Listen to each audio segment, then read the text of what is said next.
They threatened to freeze Europe, but they were left without heat themselves. After a fire at the power plant in Moscow, residents of the Russian capital and the Moscow region were left without electricity and heating. They had to keep warm the old-fashioned way, for example, with bonfires in the yard.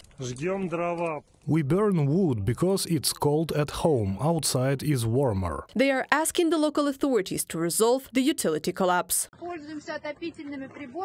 We use all kinds of heating devices. It is impossible to stay in the houses. We are freezing.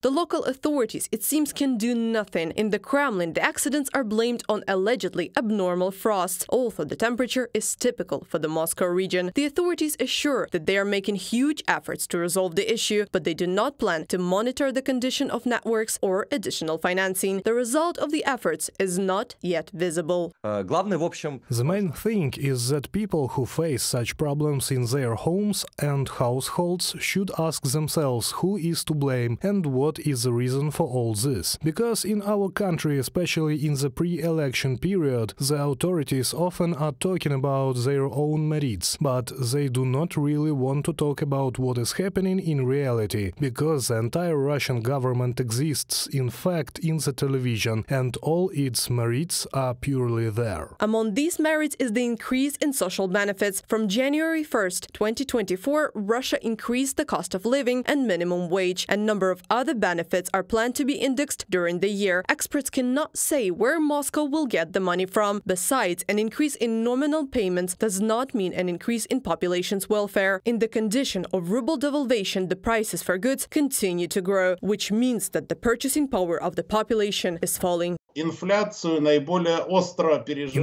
is most acutely experienced by the least protected segments of the population. Those who have minimal consumption, they feel the inflation most sharply, because it affects the most widely consumed goods, such as bread, milk, sausage, butter. These goods are the most sharply exposed to inflation. To curb inflation, the Russian central bank is raising the discount rate. This increases interest on loans for commercial banks, which means that interest on consumer loans is also rising. But Russians continue to take credits, often to pay back previous debts, and they are doing it more and more actively. The credit market is, in my opinion, clearly illustrates the Russian economy, since more and more people in Russia are living off loans rather than salaries. The data from the first half of 2023 is that the number of people who have 3 or more loans has grown by 2 million people, and I think the second half of 2023 is unlikely to change this trend. Economists answer the question of how long the rise in prices for essential goods and consequently the decline in welfare of the population will continue, exactly as long as Kremlin continues to pour enormous resources into the military-industrial complex. In an attempt to finance aggression against Ukraine at all costs, Russia is draining the resources of its own economy. It has come to the point where civilian enterprises are involved in the manufacture of military equipment and even weapons. For example, a bakery in Tambov has started producing drones. Russian industry has been transformed, with defense sectors now overshadowing civilian industries. Defense sector companies are now operating at a feverish pace, and as a result, any surge in demand is likely to drive up prices due to the sector's inability to increase supply. The interplay between military spending, labor shortages, and rising wages has